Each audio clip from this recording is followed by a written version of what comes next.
يا أهلنا نايلو معن تزتنا بزقوام مجلس زي زازيمنا لنا يعطيك لازم نايلو معلت ذاته تفتحوا سلازلو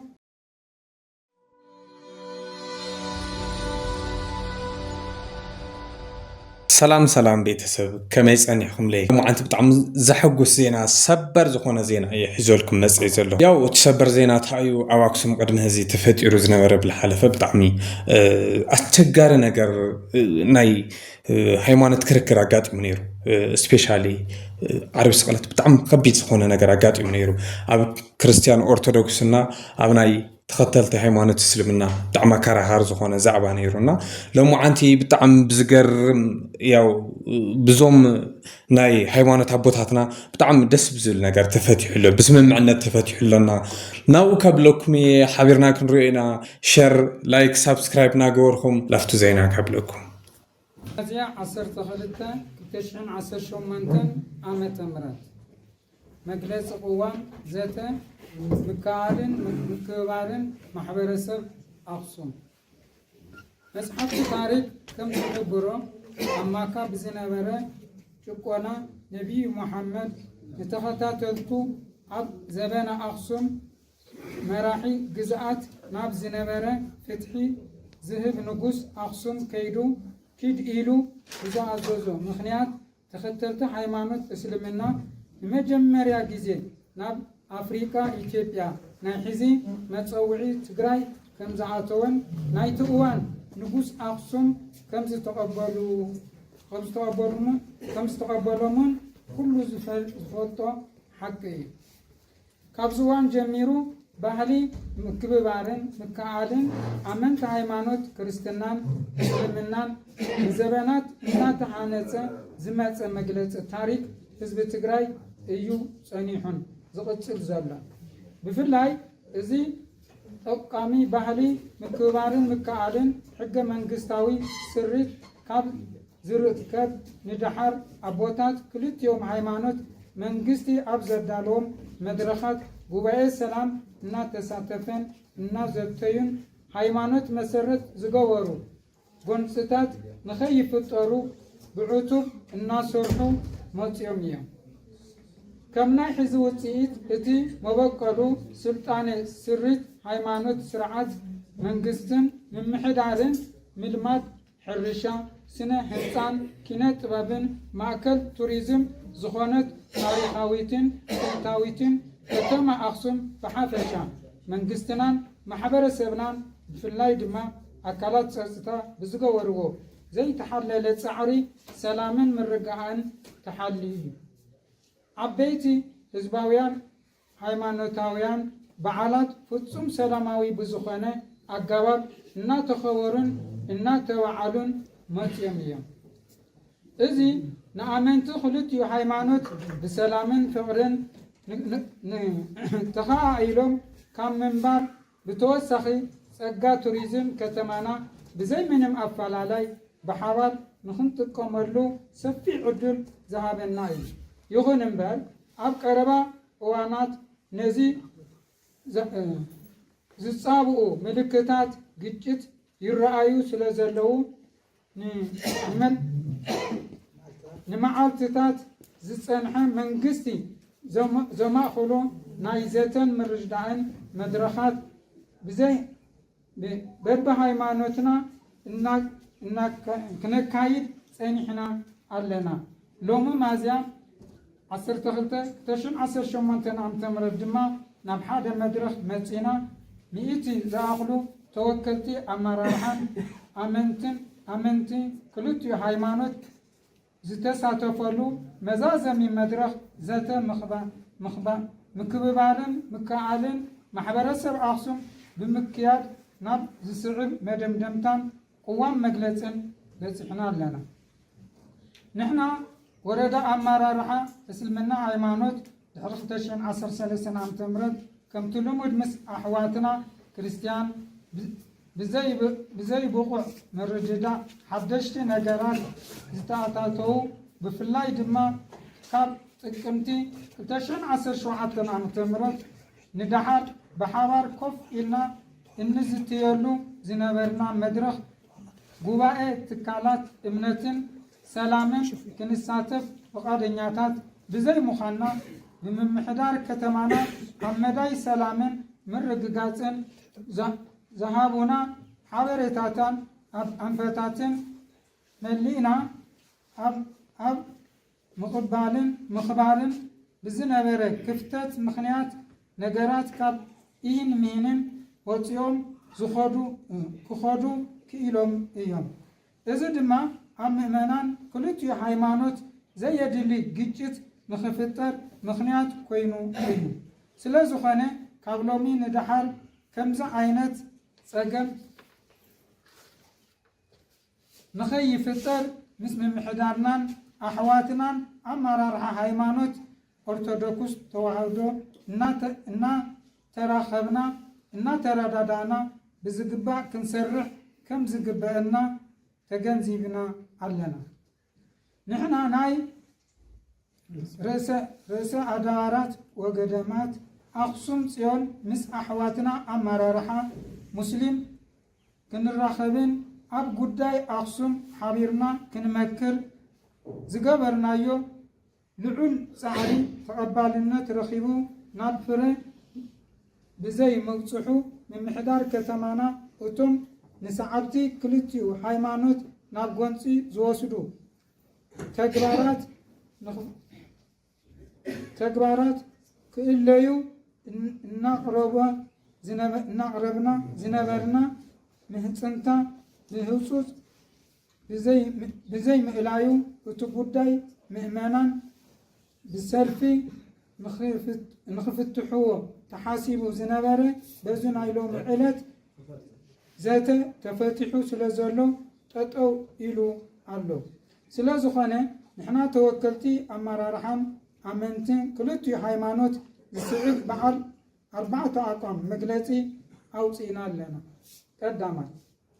ብዓርቢ ስቕለት ኣብ ከተማና ዝተረኣየ ናይ ሰልፍን ዕግርግርን ንመላእ ሙስሊም ማሕበረሰብና ዘይውክል ዘይግቡእን ዘይሕጋውን ብምዃኑ ኣጥቢዕና ንኹንን ኣካላት ፀጥታ እቲ ጉዳይ ናብ ዝኸፍእ ደረጃ ጉድኣት ከየብፅሕ ብውሕልን መንገዲ ንዝኣለይዎ ነምስግን። መንግስቲ እውን ብቐፃሊ እኹል ሓለዋን ምክልኻል ገበንን ክገብር ኣብዞም ዝሓለፉ መዓልትታት ገበን ኣብ ልዕሊ ዝፈፀሙ ጡርጡራት ኣካላት ድማ ግቡእ ምፅራይ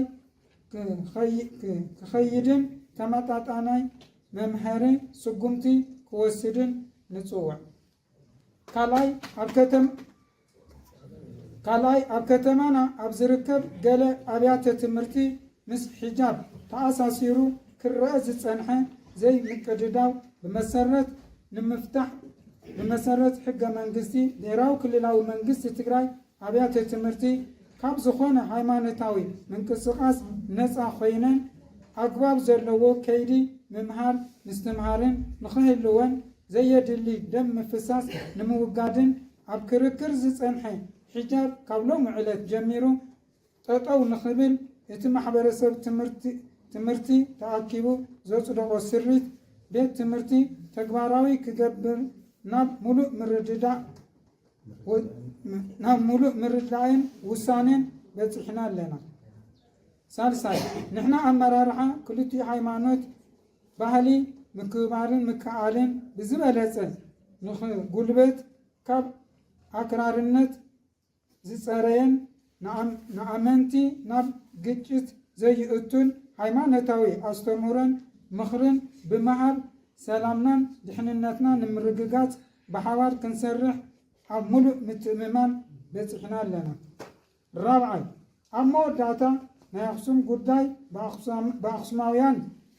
እምበር ብማንም ናይ ደገ ሓይሊ ኢድ ኣእታውነት ከምዘይፍታሕ ብፅኑዕ ንኣምን። ኣብ ጉዳይና ዘቲና ናብ መፍትሒ በፂሕና ናብ ንቡር ኩነታት ድማ ተመሊስና ኣለና። ስለ ዝኾነ ገለ ፖለቲካዊ ድሌት ዘለኩም ትካላት ውደባታት ኮኑ ወልቀ ሰባት ተጠቀምቲ ማሕበራዊ ሚድያ ነቲ ቀሊል ነገር ቤንዚን ብምውሳኽን ብምጉሃርን ወይ ብዕራይ ወለደ ዝዓይነቱ ናይ ሓሶትን ጸለመን አጀንዳ ብምፍጣር አክሱም ከይትረጋጋእ ምእመናን ክልቲኡ ሃይማኖት ናብ ጎንፂ ክሰግር እትገብርዎ ፍሹል ምንቅስቃስ ንዓና ንሙስሊምን ክርስቲያንን ማሕበረሰብ ነበርቲ ከተማ አክሱም ዘይውክል ዘይገልጸናን ብምዃኑ ካብ እኩይ ተግባርኩም ንኽትቁጠቡን ካብ አክሱም ኢልኩም ክተልዕሉን በዘጋጣሚ ንጽውዕ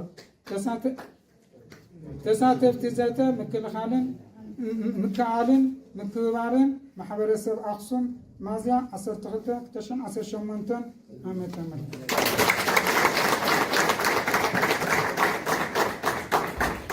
ማለት ከሎ ነዚ ዋ መግለጺ እዚ ዝመስል እዚ ከዓ ነቲ ዝነበረና አፈላላይን ፍሕፋሕን ቀንዲ ከተሓገርና ክንወስዶ ዝተወሰነ ነገር እንተሃልዮም እውን ንቐጻሊ እንዳተዛተና ፀገማትና ንክንፈትሕ ጽቡቕ መንገዲ ሓባሪ ስለ ዝኾነ ኣብ ጎንፂ ናብ ሰላም ኢና መፂና ዘለና እሞ ዝወዓልናዮ ፀባሪቕና ኣለና በዚ መሰረት እቲ ተነቢቡ ዘሎ ቅዋም መግለጺ ናይ ኩላህና ድምፂ ምዃኑ ክነረጋግፅ ስለ ዝግባእ እዚ ቅዋም መግለፂ እዚ ንብል ብኢድና ክነረጋግፅ ናይ ድጋፍ ድምፂ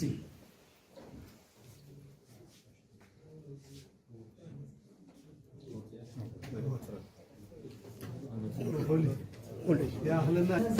ናይ ሎሙ ዓንቲ ዘተና በዚ ቅዋም መግለፂ እዚ ዛዚምና ኣለና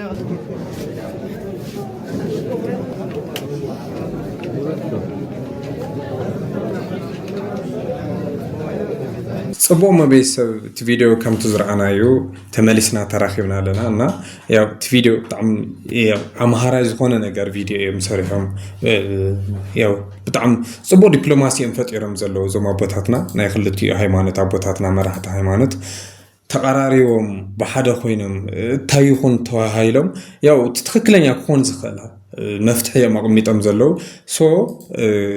ካብኦም ኢና ክንምሃር ዝግበአና ተፈጢሩ ዝነበረ ነገር ብጣዕሚ ከቢድ እዩ ስፔሻሊ ማሕበራዊ ሚድያ ንጥቀም ሰባት ብጣዕሚ ኣበይ ይኹን ክወፅሕ እዩ እንታይ ይኹን ክኾን ስፔሻሊ ኣብ ደገ ዝነበርኩም ኣብ ደገ ዘለኹም ሰባት ኣሕዋትና ዓበይቲ ወለድና ይኹን ኩልና ናይ ሃይማኖት ኣመንቲ ዝኾንና ብጣዕሚ ከቢድ ነገር እዩ ነይሩ እና ስፔሻሊ እስልምና ኣብ ደቂ ኣንስትዮ ኣሕዋትና ሕጃብ ጌርክን ናብ ትምህርቲ ቤት ክትኸዳ ይብልኽኒ ኣይተኣታይ ዝበሃል ነገር ዝነበረ ቅድሚ ህዝም ይለዓል ነይሩ ከዝም ብስነ ስርዓት ተፈቲሖም ኣለዉ ኣቦታትና ተፈቒዱሎ ስለዚ ትዘከራኽር ዝነበረ ነገር ኦልሞስት በተለይ ዓርቢ ስቕለት ከቢድ ነገር ተፈጢሩ ነይሩ ከምቲ ዝፍለጥ ኮይኑ ኣብ ኣክሱም ብጣዕሚ ሓያል ዕገርገር ተፈጢሩ ነይሩና እዚታት ኩሉ ስለ ዝተፈትሐ ብጣዕሚ ደስ ኢሉና ናባኹም ይፋ ክንገብር ኢና ኣብ ማሕበራዊ ሚድያ ዋላ ብዘይ ሰዓት ይኹን ወፂና ኣለና እና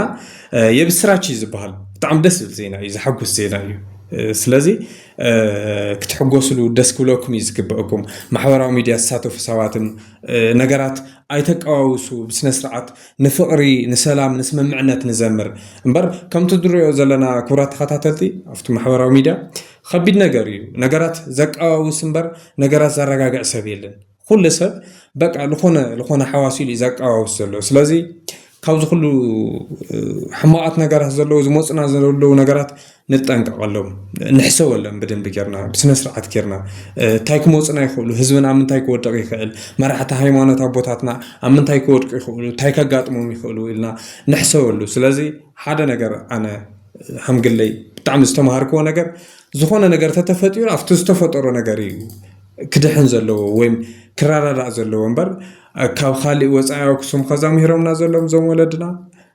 ንኾነ ነገር እንድሕር ተፈጢሩ ኮይኑ ኣብ ኣክሱም እንድሕር ተፈጢሩ ኣብ ኣክሱም ክውዳእ ዝኽእል ኣብ ኣክሱም ክመዓራረይ ዝኽእል ኣብ ኣክሱም ክመሓየሽ ዝኽእል እምበር ካብ ካሊእ ዓዲ መፂኦም ይኹን ከድሕሉና ዝኽእሉ ዓድና ዝብል ነገራት ኣሎ እና ስለዚ እዚ ነገር እዚ ብኣንጻር ኣብ ካሊእ ሃይማኖት ብዝኾነ ይኹን ሃይማኖት ዝኾነ ይኹን ነገራት ክፍጠር ከለዉ ኣብቲ ዝተፈጠሮ ዓዲ ክረጋጋዕ ኣለዎ ኢለ እየ ዝኣምንና ብጣዕሚ ደስ ዝብል ነገር እዩ ነይሩ ስለዚ ያው መራሕቲ ሃይማኖት ኣቦታትና ያቕኒልና ክብሪ ይግብአኩም ንዓኹም ብሓቂ ብጣዕሚ ደስ ዝብል ነገር እዩ ከምዚ ተራዳዲእኻ እህምህም ተባሂልካ ነገራት ምፍታሕ ማለት በቃ ማለት ያው ዓብዪ ነገር እዩና ፈሪሕና የነበርና ካሊእ ነገር ክፍጠር እዩ ፈሪሕና የነበርና ካሊእ ስጋኣት ነርና ናይ ኩልና ስጋኣት እዩ ከቢድ ስጋኣት እዩ ነርናና ያው ቴንኪዩ ያቕኒልና ብጣዕሚ ደስ ዝብል ደስ ይብልና ህዝበ ክርስቲያን ዘይሰማዕካም ክትሰምዕ እኒኤካ ያው ዘይፈለጥካም ክትፈልጥ እኒኤካ ብዝብል እዩ ቪድዮ እዚ ንሰርሖ ዘለና ላብ ክርስቲያን ላብ ህዝብና ሸር ኮፒ ሊንክ እናገበርኩም ሰብስክራይብ እናገበርኩም ላብ ኩሉ ክተባፃፅሑልና ተስፋ ንገብር እና ቀፃሊ ዝበለፀ ቪድዮ ክሳብ ንራኸብ ሰላም